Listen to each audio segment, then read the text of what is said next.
Hello, everyone. Welcome to the Taricani Lecture Series on First Amendment Rights, brought to you by the University of Rhode Island and the Harrington School of Communication and Media.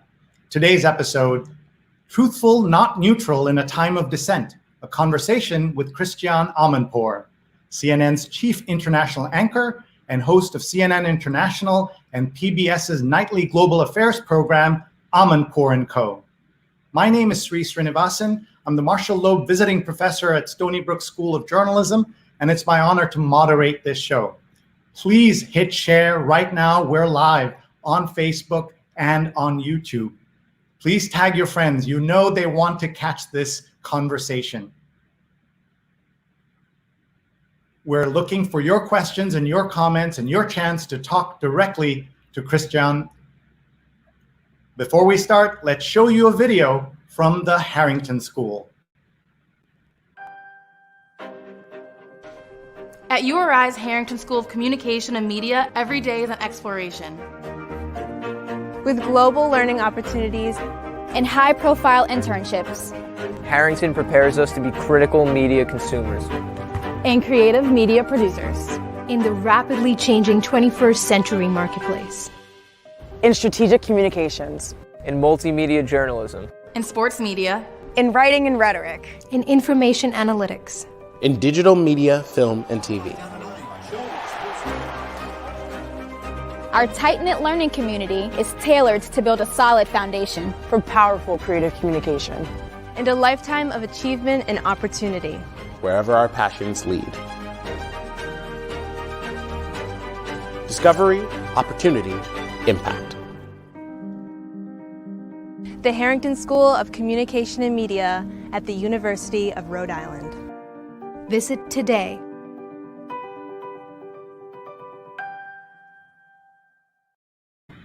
Hello, everyone. I'm so excited to moderate today's talk with legendary news journalist and anchor Christiane Amanpour. The conversation with Christiane is the second of 3 summer events centered on the First Amendment rights with award-winning journalists and authors. Before we begin, though, we need to give you a little more context for today's discussion. To help me with that, I'd like to introduce Dean Jen Riley from the College of Arts and Sciences at the University of Rhode Island. Thank you, Sree. On behalf of the Harrington School of Communication and Media, I'm very happy to be welcoming you all to the second of our 3rd lecture series this summer for the Taricani Lecture Series on First Amendment rights. Jim Taricani was a veteran Rhode Island journalist and a nationally respected investigative reporter for nearly 4 decades with WJAR TV, and he was a valued member of the URI family. URI was honored to award Jim an honorary Doctor of Humane Letters degree in 2018.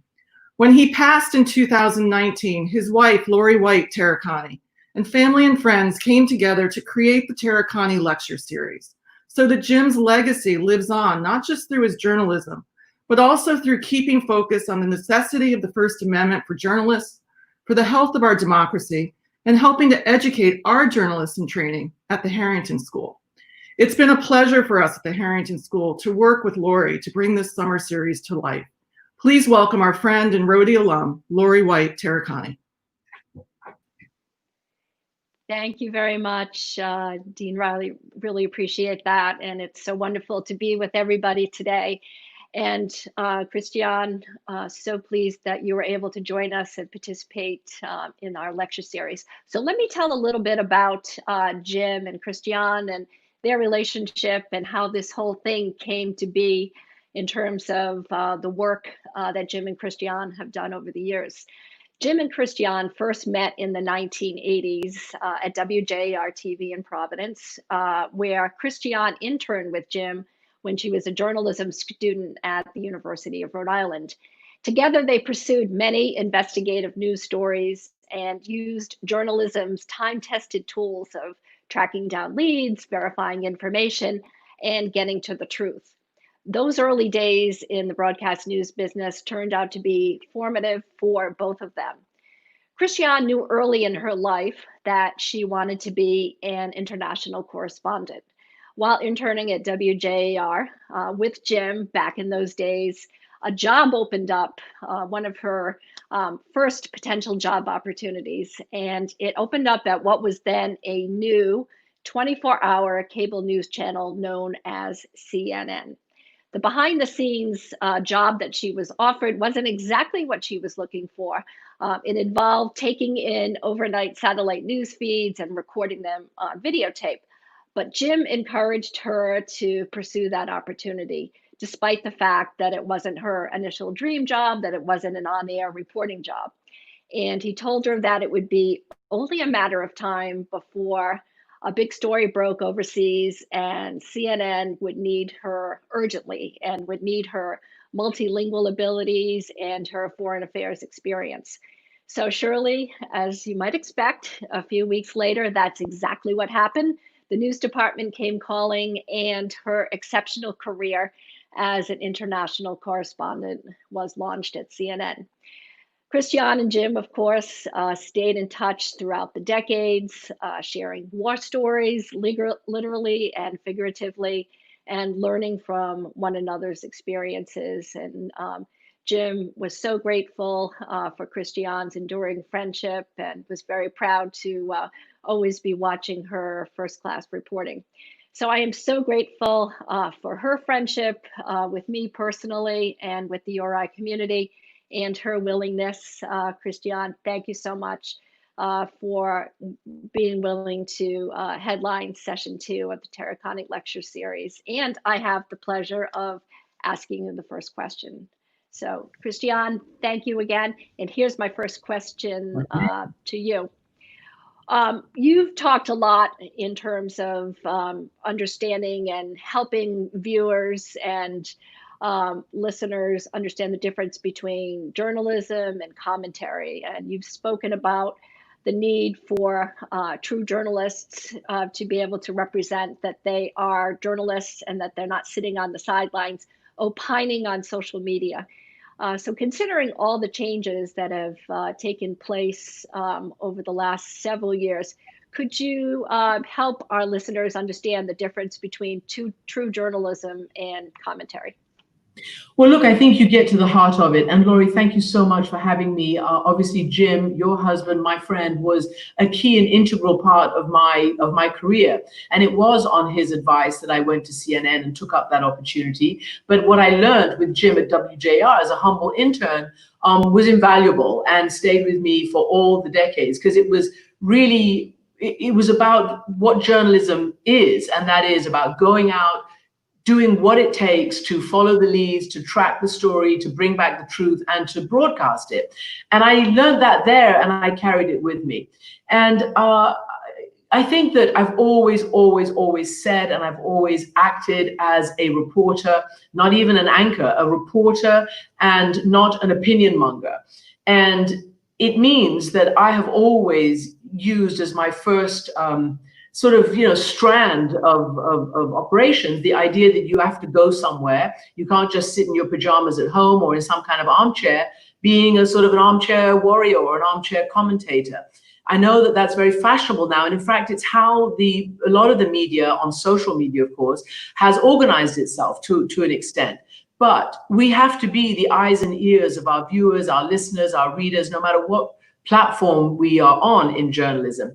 People have to actually get up and go there, whether it was Jim in his own backyard in Rhode Island, exposing all of that organized crime and exposing corruption and holding the powerful and the corrupt accountable.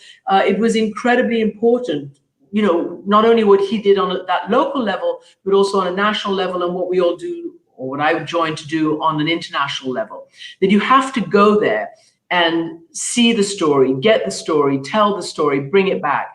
And it does take a huge amount of effort, a sense of mission and purpose, obviously, a lot of sacrifice, and that gets even more acute the more this sort of, the world develops, or however you want to put it, in a much more dangerous way, because journalists are targeted more and more, as you know, and not just physically, but now politically as well. And I think that's an equally devastating blow to the field of journalism, how we can be targeted politically. We're expected by leaders and by certain elements of society to fit, into certain corners. and we have to be able to resist that and just bring the truth and facts and evidence to those who look to us for that. Thank you so much for that. And at this point, I'm going to turn it over to my colleague, Sreenivasan, who will continue the interview. Thank you so much, Laurie, and hello, Christiane. Great to have you with us. We have people watching from around the world. We first want to, however, make sure that people are sharing this conversation. Please tag and share. Please retweet off the Harrington accounts. And Christiane has also shared it on her account right now. We have hundreds of people watching at the moment. We want to say that we are partnering with the Harrington School at the University of Rhode Island so that we can bring this conversation to as many people as possible. Let's start our discussion with two brief videos from URI journalism majors talking about Jim Taricani. Hello, my name is Will Pipicelli. I'm a junior at the University of Rhode Island studying sports media and communication. Jim Taricani means a lot to me as a journalist because he would always try to seek the truth. He would do nothing but try to seek the truth, even putting his career and life on the line. His legacy means a great deal to me and our fellow students at the University of Rhode Island, and is a true inspiration in how to conduct yourself in the field of journalism. All right, we have another video as well. Hello, my name is Inyekan Okan, and I'm a rising sophomore journalism and sports media major here at the Harrington School of Communication and Media. To me, Jim Taricani's story is everything that a journalist is and should strive to be. Someone who's brave and relentless in seeking the truth. As I've learned more about his story within the past year, I hope to take the values that Jim Taricani strived in his work and apply it to my own work. Christiane, we know Jim will be smiling to see those faces and those comments. Your thoughts as we start this conversation? Well, look, I think those are lovely testimonials, and you can't talk highly enough of Jim. And I just again want to thank Laurie, I want to thank Dean Riley, I want to thank you, Sree, and everybody who's connected with this event this afternoon, afternoon my time anyway. I'm in London, as you perhaps know. And, you know, Jim, I was just thinking, listening to what those two gentlemen said, you know, I learned all those principles in my journalism classes at URI. And then I go to intern at WJAR, and I saw them put into practice, actually, you know, on the job. And then all those years later, where Jim stood up for the principles of protecting your sources, defending the First Amendment, and you know what it cost him to do that. It's just a remarkable personality and a remarkable professional and a remarkable person who could do that and give this, you know, defense of our journalism, but also unbelievable lesson to all of the young people coming up through the ranks, as you just heard from those two videos, and even all of us who are already risen through the ranks but continue to practice and need real life examples. And so I think that's really Jim's great legacy, in addition to all the massive stories he broke and all the change he brought to Rhode Island. So let's start with a question that I'm sure many people are wondering. We watch you every day, every night, depending on where we are in the world, and see you bringing us insights, bringing us clarity at a time of great difficulty. What has it been like for you to deal with this pandemic and your team? You're producing shows remotely. Talk about that, please. Okay, I'm going to say that here I am, what I say every night. I'm Christiane Amanpour, working from home in London. You're seeing my studio, which is essentially part of my kitchen. And that's what it is. And we've been here now, I don't know how many weeks it is. Could it be 16? I don't know. A lot of weeks since March 26 or something. We've been sitting here doing this job. And on the one hand, it has its limitations because it's different, definitely different for me. I'm used to mostly being face-to-face with the people I interview. And that hasn't been possible in this lockdown. So I am doing it via this kind of situation, often by camera, by Skype, or other, you know, technical ways of reaching people in their homes or wherever they might be. In a way, that's been a little difficult, but in a way, it's also been quite revealing because A, people are at home, and they are available for interviews. They have no more excuses. They say, sorry, I can't make it. I can't do the travel. I can't. No, sorry, we come to you just with a little bit of technology. So we're getting a lot of guests who we might not have as easily have brought onto the program every night. So that's great.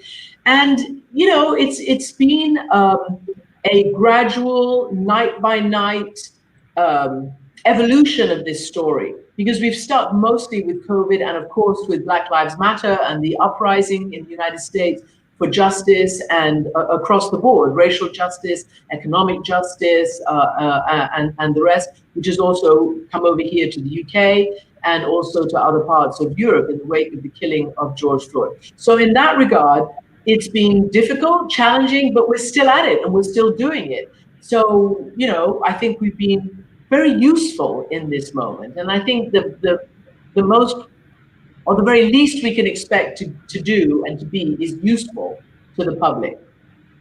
We have more than 700 people watching simultaneously, and I know that number is going to continue to grow. Everyone, please share this video, please tag, and please ask comments. I see a comment here from Margaret Small, says, I've become totally hooked to Amanpour and Company since the pandemic. I'm grateful for the late, great Jim Taricani as well. Let's talk a little bit about the First Amendment. You've lived and traveled around the world. What is unique and special and worth saving and defending and talking about with the US First Amendment?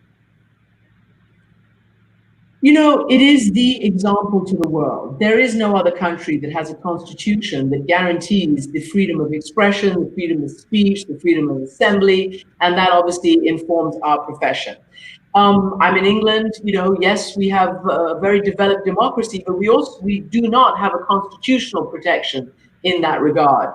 And therefore, you know, while I may be British and also Iranian, I grew up in terms of my profession in the United States, learning all these lessons in the United States and carrying these lessons, these principles, these morals, these values in my work around the world. So it is vital, it is absolutely vital that even under the most difficult of circumstances where we find ourselves right now under attack as American journalists or working for American organizations by the leadership of America. That is unacceptable, and we have to continue to fight against it. Because I might expect to be have my First Amendment rights trimmed in countries which don't believe in the First Amendment and don't have a First Amendment, whether it's in, you know, the dictatorships or the authoritarian regimes that I've spent my whole career covering. There is no protection for journalists anywhere in the world.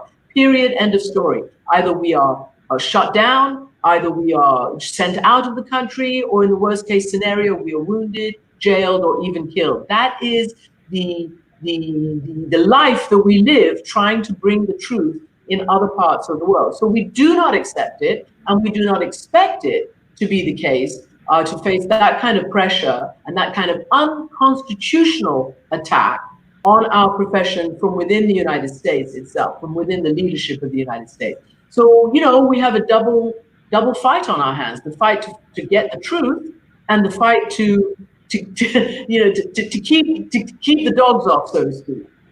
I understand that, and I was tempted to say, welcome. I'd like to invite and bring to you an enemy of the people, because that's what we've been labeled, haven't we, as journalists? Yes, but I refuse. I won't even repeat those slogans. I simply will not go there. And I will write my own narrative, and we should all write our own narrative, which is the narrative of truth. And we do not repeat. I won't even use the word FA, you know, and then E to describe news. I won't even use MSM. You know, no, really? No. We are journalists. We have one mission, and that's the truth. And we have to absolutely be able to be strong enough now, courageous enough, devoted enough to make that happen. Look, let me just say, and Laurie was instrumental in arranging for me to interview Governor Raimondo of the state of Rhode Island. You know, this was just before we all went into lockdown. And I got a fantastic interview in which she was very, very open and direct, telling me what was happening in Rhode Island, where the first cases of infection were coming. She told me the truth of what was going on, in that she noticed, and Rhode Island noticed, that the first infections from COVID were from Europe. They came apparently from Italy, if I'm not mistaken, and it was because of a school trip that had gone abroad and had come back with this disease. And she was very honest about it. No dissembling, no trying to, brush it off or whatever. And look where Rhode Island is today, doing one of the best in coping with this and emerging from it. My view is that the truth is important, not just as a principle, but because it is fundamental to actually governance as well as journalism, to good governance. And that interview, I remember watching it live and thinking that this is a great interview. I wonder if we will be able to continue to have conversations like this with governors. And the answer has been, sadly, for the most part, no. And governors and the federal leadership has resulted in the situation we're in now. Before we take audience questions, I did want to frame the title of this conversation, Truthful, Not Neutral in a Time of Dissent. You know that people have criticized journalists and others for telling the truth. How do you defend that? How do you frame it? And I love your idea of not even using the word FAKE and that word after that, or even spelling out MSM, because you think that has defined the problem in a way that isn't even a problem, and they've taken control. Is that right? That is right. I mean, in the end, and we're learning that very much in the Black Lives Matter moment right now. Obviously, this has been going on for a long time. The United States and the world has been now forced to pay attention to Black lives mattering in the United States. And it was the sacrifice, I don't even know whether that's the right word, but maybe he will be a martyr for justice and for reparations and for restoration of some kind of truth and dignity and justice amongst all people. I'm obviously talking about George Floyd and the tragic killing at the end of May. But what I think is that those who would do us harm have sought to control the narrative and to frame the narrative and to label. And if we fall into that, then we are part of the problem. If we do not fall into that and stay, true to our mission, to our profession, then we can be part of the solution. Sometimes I think we tend to react too much to every accusation, every insult. The best way to react is to continue telling the truth, to continue calling out lies, and to continue to to report in an objective, truthful fashion, not in a neutral fashion, which most people consider neutrality to mean equivalence. And when there is no equivalence, that forces people to draw false equivalence. And that is what is wrong with any kind of endeavor that tries to draw a false equivalence where it doesn't exist, whether it's false moral equivalence, whether it's false factual equivalence. Thank you. I'm looking at all these great comments. Dina, 94 alumni, says, who's now teaching in Florida, says, so thrilled to be able to hear this series. Let's go now to some comments and a couple of clips from students. So they post some questions for you. So let's go with the first video.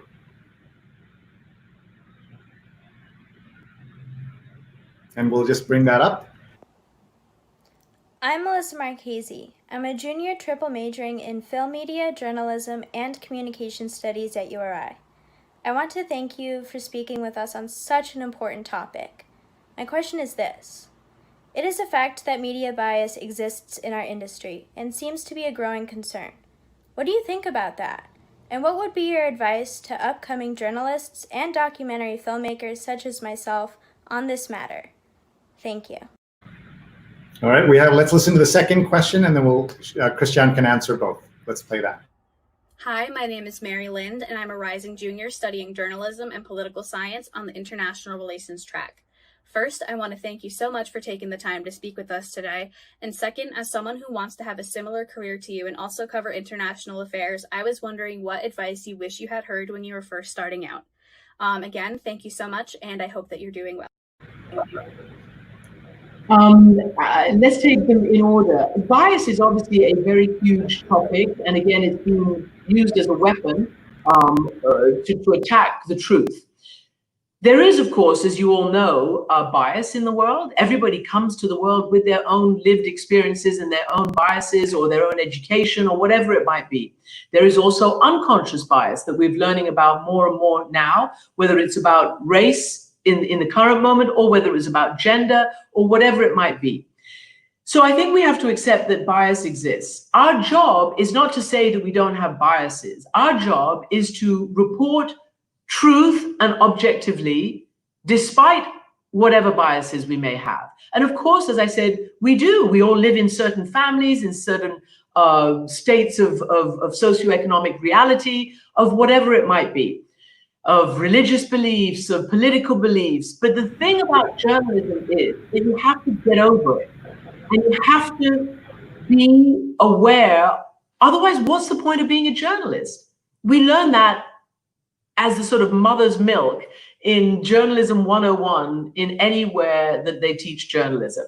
And the way it came to me was very dramatic, because I was accused of being biased during the war in Bosnia in the 1990s. So just to take you back to that, that was the war in which the former Yugoslavia, former communist state, was falling apart as the Iron Curtain fell and the Soviet Union collapsed.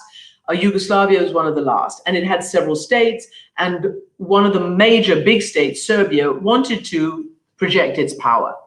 And it caused genocide, it caused ethnic cleansing, and it was sometimes I say the Vietnam of my generation's era.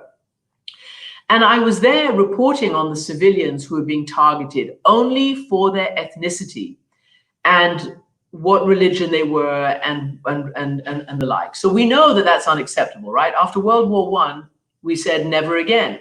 And never again, after World War II, and never again was happening in our backyard. So I had to report the truth, that there was the aggressor who was shooting and shelling and raping and killing and otherwise torturing civilians based on their ethnicity. It happened to be that this was a Christian aggressor versus a Muslim European victim.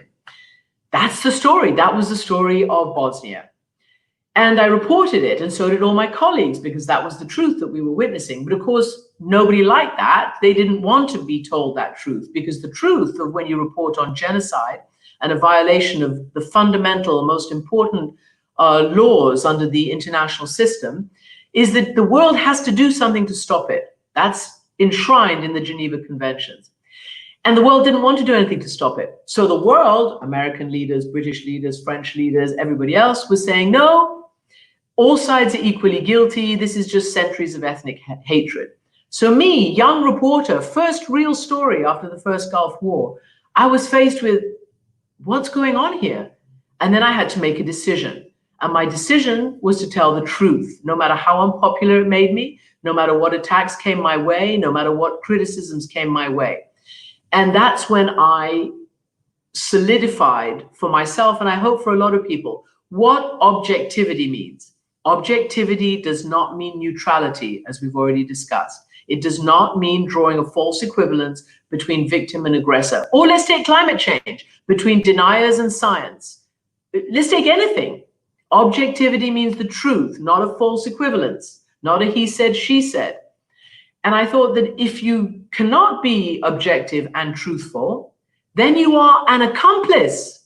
You're an accomplice to the worst of the perpetrators. So that's the long way of talking about truthful, not neutral. Thank you for sharing that. I think in some ways, what we're seeing right now is that many journalists are going to be held accountable when the history books are written about their role in not being on the right side of history and the right side of truth and facts. Let's go to so many comments and questions are coming in. I didn't answer the second one. What did they wish that I'd been told? Do you know what? I'll think about it and I'll come back. I just don't want her to think that I ignored that question. Thank you. We'll bring these questions on. I just want to show you one from June, who's a college student in Seoul. She's preparing to become a foreign correspondent. And Christiane has been my role model for 8 years. When you hear things like that from young people and others around the world, how do you feel after all these years? Do you get used to it, or is it still special? No, I really like it because I don't take it personally, so to speak. I think that they want to do what I'm doing, and that's great because I really am proud of this job, and I think it's wonderful. And I particularly love it when young women say that, because the more women are doing this job, the better. I love it when young men tell me that the same, because then they see that a woman has been successful doing this and they want to follow in in these footsteps. Obviously, there are many successful men doing it as well, but it's great to be identified with encouraging young people, whether women or men, to do this particular job, because I like to describe it as an extreme experience. When you do foreign correspondence, or when you do disaster or war and those kind of things, it's not just any story. It's a story that is an extreme experience. Not many people have that experience or are willing to put themselves into that lane. And so when I see young people willing to do that and wanting to do that, I go, yes, this is fantastic. And then I tell them stuff, which I say, don't tell your parents. I say, just go there and do it, okay? Go there and do it. And you'll see whether it's for you or not, and more than likely, you'll succeed. So. All right. We have greetings coming from everywhere, including from the steamy South in Augusta. Joan says hello. We also have Robert watching in beautiful central Mexico. And Anne is missing URI, but loving Montana. And just these greetings are coming from all over. Greetings from Baltimore. What do you miss about the U.S.? This is probably the longest period since you've been, in and out of the U.S. for so many years, but now you've been not here for several months. What do you miss about America? Well, you're right. My formative years were in the United States, first at URI, then at CNN in Atlanta. So I hear the person from Augusta talking about steamy summer. And then in New York, before I was sent abroad during the first Gulf War of 1990. So the United States clearly played a massive role in my development professionally and personally. And I've come back and forth a lot. But now you're right, lockdown is it's difficult to travel. I think that we're still banned. I'm not an American citizen. I'm not sure I can even get on a plane and enter the United States right now. But I'm not thinking about it in that way, because in any event, this is the reality we're facing. I took lockdown very seriously indeed. And I'm glad that most people did. Many states, many countries were late. And that is what has made the difference in the initial stages between life and death. And many states, as you can see in your own country right now, are taking matters into their own hands, and some with fatal results. And so, I'm very mindful of that. What I miss is seeing my friends. I miss being with other colleagues who are in the United States, and I actually miss being on the streets. I would have covered this out of the studio if I'd been in the US right now, both the parts of COVID that we could have done, and also for sure the uprising. When I look at the racial uprising in the United States, and I know this has been going on for weeks now, I take great exception to the way it was described, again, by leadership in the US, as rioting or as violence or as thugs. I take great exception to that, because as a foreign, first of all, it wasn't that, right? It was an uprising for racial justice and for all the other justices that need to be brought to bear. But, a foreign correspondents like myself who work for American organizations have since time immemorial gone to places where you have seen uprisings for justice. What do we call them? Uprisings for dignity and justice. What do we call them? Marches and demonstrations and protests for freedom and democracy. Well, if we can call them that in Tahrir Square or in Baghdad or wherever else it might be, we can certainly call them that in Minnesota and New York and California and across the whole breadth and length of the United States. So we have to be very clear in what it is we're seeing and how we report it. We have a responsibility as journalists to understand what we're looking at and report it as such. And again, not to be swayed by the politics and the agenda of those who would knock us off the route of truth.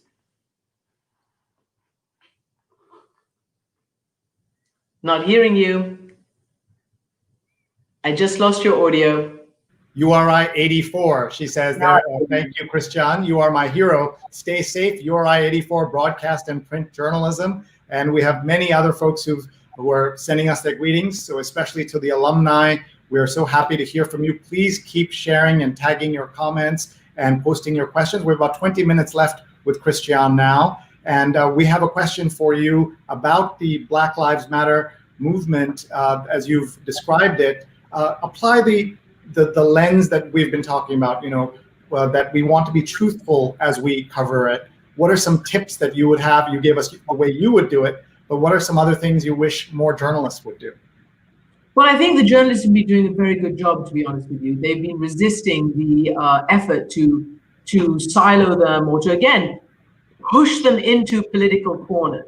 And I think most journalists have been, or most journalism has been doing a very, very good job. Let's not forget that when we talk about bias and politicization, there are organizations in the United States, and sadly increasingly around the world, that are overtly political, masquerading as journalists. They are political arms of a political party masquerading as journalists. So that's one thing that we have to accept, and that's very true. On social media, there are increasing, look at the latest Neiman Lab findings. There are, hyper-partisan, centers that masquerade as journalism, and we have to be very careful on our alert for that. So I just think that we really need to, keep telling the story as it is, understand and go to those people who are living this experience to hear their experience, where the needle has been pointed and where it needs to come to. And also question our own organizations, our own universities, our own corporations, our own, culture, our own TV and movies. How many Black people, people of color, Native people, how many are actually not just in front, but behind the scenes? How many are able to shape the narrative or shape the direction of a bank, a corporation, a university, a school, or whatever it might be, a hospital, science? We really have to understand. And I feel like, this is a fight certainly that Blacks in America have been fighting for years and years, 400 years. It is time already. Women have been fighting this fight for a long time as well. We're all in this fight for equality and justice, and we cannot do it alone. Women can't do it without men. The Black community can't do it without the entire community. This is something that we have to get a grip with and not see it, as something scary or a war that has to be, dealt with. This is something that we need to absolutely come together and redress right now, because the time is now, the opportunity is there. Let's jump on it and see if we can create a better world. I mean, everybody's been talking about build back better, right? Build back better out of this COVID pandemic. Now we can say build back out of this, out of the George Floyd's killing, but we have to be serious about it. It can't just be lip service. It can't just be hashtags. It can't just be clicktivism. It has to take powerful people opening the pipeline and agreeing to give up some privilege. Give up some privilege. And this line that keeps coming back to me over and over again. I don't know who said it first, but for the privileged, equality looks like oppression. And that we have to be very clear about. Thank you so much. Charlene says, proud to be a member of the same human race as Christiane Amanpour, watching in Arlington, Massachusetts, and thanking you for your great work. We also have a question here. I don't think this is your boss, Jeff Zucker, but this is a different Jeff Zucker, I believe. How does a journalist deal with hate speech when it is masked as freedom of speech or a joke? By calling it out. And this is a big issue right now. Hate speech can, those who perpetrate it call it freedom of speech, freedom of expression. Again, in my journalism classes at the University of Rhode Island, I learned about those marches of the neo-Nazis. Was it Skokie, Illinois? I can't remember exactly where, but there have been Supreme Court cases and endless, studies done on this issue, which has been with us from time immemorial. You have to be able to see it and call it out and redress it. There are different ways of dealing with hate speech and hate in general, hate politics, and the violence and the death that comes with the politics of hate. And I just look at Germany, for instance. Here I am in Europe. The United Kingdom, Britain in the Second World War was very, very fierce, as you know, in facing down Hitler. Obviously, the United States came in and made that a reality, and they won the war on the side of freedom and democracy. But, you know, Germany provides a massive lesson for all of us, even today, 70 plus years after the defeat of Nazism, 75 plus years after that defeat. Germany has shown that you can build back out of the ashes. It is not perfect. It is not perfect, but it is one of the most robust and committed democracies that exist in the world today.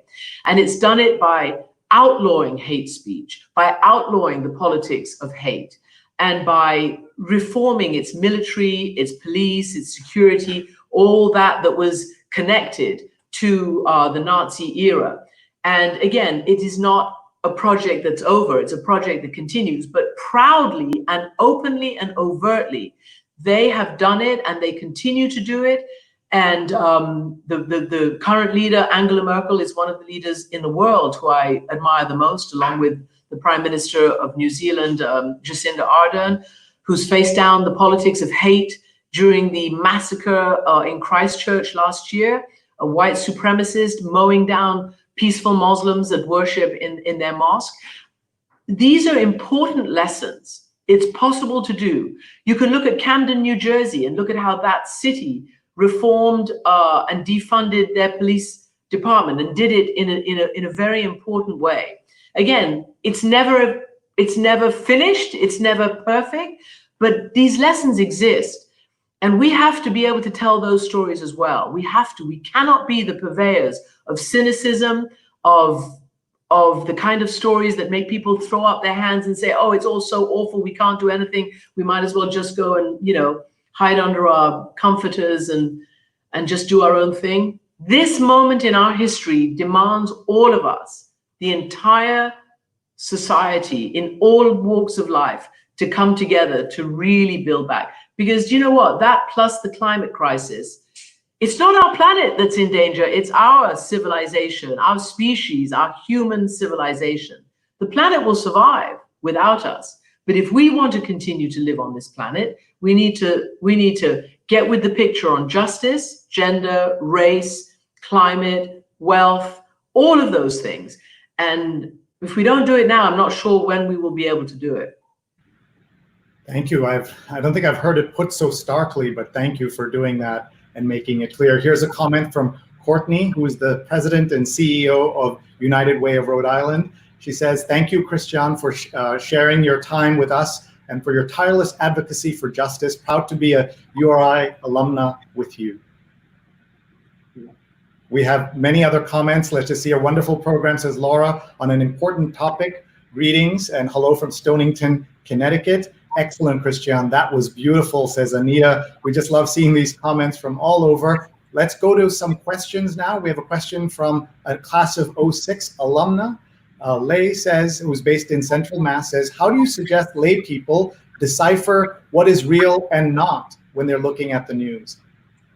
That's a good question, because we are, you know, inundated by what is not, you know, real, true, healthy, and it's a scandal. I mean, it's just a complete and utter disgrace that so much rubbish and so many conspiracy theories are allowed to, you know, be exponentially broadcast through mostly the arm of social media. It is a scandal that the social media giants don't police themselves better. They cannot hide under just being platforms. They are publishers.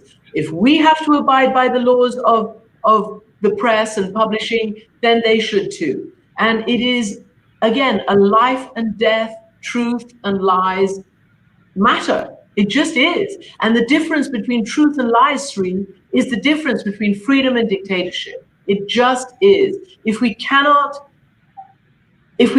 trust that what we are seeing when we look for information is by and large truthful or informed, factual at least, then the whole construct of democracy falls apart. The whole basis of freedom falls apart. So I guess I would just say, please don't just look at social media. Please, please, please, please. There are established news platforms. CNN is one of them. PBS is another one of them. WJAR is another one of them. The New York Times, Wall Street Journal, Washington Post, all of those. And I can add many, many local newspapers and radio stations all over the country and all over the world.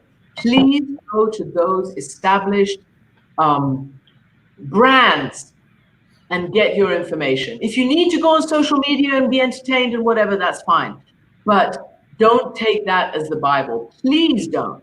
It is damaging to your health. It's damaging to our democracy. It's damaging to our lives, for heaven's sake. Look at the nonsense that is being spewed in some places on COVID. Just look at it. We even had to have Dr. Anthony Fauci come out recently and say, just stop all this nonsense. You cannot politicize and fetishize and personalize a virus. Get with it, folks. And it's also the responsibility is on you all as well. Whoever asked me that question, the responsibility is on the public now as well. We can only give you the truth. You have to be able to also seek it out and be responsible about where you look. Thank you. I like your comments about social media, but we want everyone to follow us at Amanpour, of course. Of course we do. Let's look at some more comments, and then we'll come to you for a final question. Kevin says, so nice to hear a rational response and explanation to all the craziness going on now. What else do we have? Katina says, thank you so much, Christiane, for enlightening all of us and reminding us of our responsibilities and strengths. Jeff says, wonderful response. Thank you for sharing your experience and wisdom. I should point out that one of your predecessors in this seat, who was here as a Taricani lecturer, Nick Christoph and Cher Wudan, Nick wrote in his column about hope. So let me ask you about hope. What gives you hope through this crisis as we're trying to handle all of this? So I'm an inveterate optimist, and I'm not a blind optimist, but I do believe you have to stay hopeful, because it also requires, again, responsibility to fulfill that hope. You can't just sit and be hopeful and, be an ostrich with your head in the sand and be hopeful that it's all going to work out. But hope is very important, because hope is what kept Nelson Mandela alive in jail. Hope is what keeps people like Greta Thunberg, going, and all the people who come to her, the young people who come to her climate activism and have really shown the world what you can do on a street level. Hope is what keeps Black Lives Matter alive, and what keeps, I think, hope is maybe the connective tissue, along with action, that can connect protest on the street to policy in the halls of power. You have to be able to have both those things working together. And I guess I am hopeful always, because even in the worst of times, you see the best qualities of individuals. And I've seen that, in the trenches. I've seen it in war zones. I've seen it amongst, children, women, old men, civilians who've been targeted, who had nothing to do with the war, who were not military, and who were nonetheless targeted, kept up their humanity, kept up their dignity, kept up their struggle for freedom and for justice. And I think individuals have proven that hope is a massive and important ingredient in moving the ball of justice and progress forward. Thank you. We have so many comments coming in here. Pam says, attended your talk last fall at URI. Thank you for sharing your knowledge and expertise with us. Love your work, URI MA Ed 16, and so many other comments. We won't get to everybody, but we will leave Christiane with this question that has come in from Terry Schaefer-Bergman. Are you disappointed that journalists don't ask more pointed questions of the current president? And Terry is MA Geography 1972. Wow, geography, by the way, a seriously important subject that is completely underrated and barely taught in schools these days. I can't understand how you can know what's going on in the world if you can't figure out, where the world is. So good thing you did geography. Pointed questions. I think there are a lot of brave journalists who ask a lot of questions. I think this is an extraordinary and unusual situation that you find yourself in.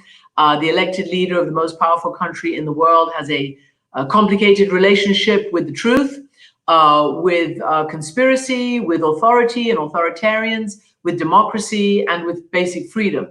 I think it's our absolute duty to keep asking the pointed questions, but I think we have to keep doing it without making it personal. It has to be professional.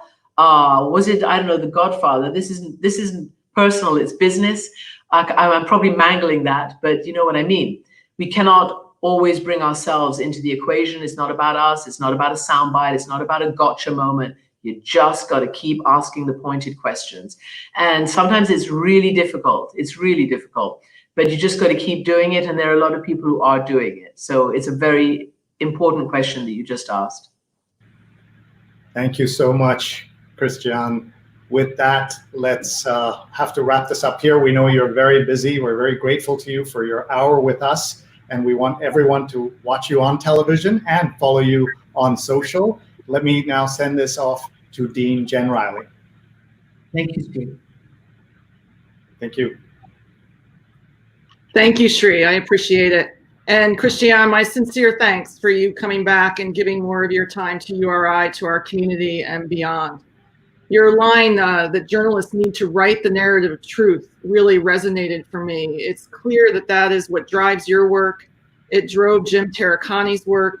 It's work that we try and do here at URI as we train the next generation of journalists in the Harrington School of Communication and Media.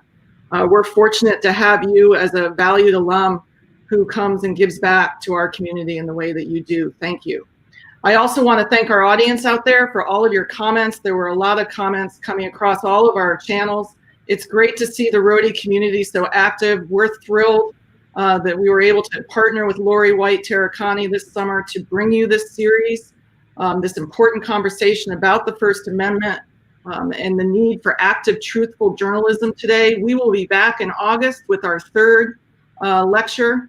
And our final lecture for this series. We hope you will join us. We'll be bringing in a team of local journalists to talk about what's going on in the state of Rhode Island and the region. The Taricani Lecture Series was established by Laurie White-Taricani and her family and her friends to honor Jim's legacy of courageous journalism. We welcome your support of this series. We hope that we will fully launch in spring 2021 with a live event and audience. You can be part of ensuring that this Jim's legacy and commitment to his craft continues here at URI, and we would welcome your support for the Taricani Lecture Series. My thanks again for joining us. My thanks to Christiane, and my thanks to Laurie White-Taricani, and we'll see you in August.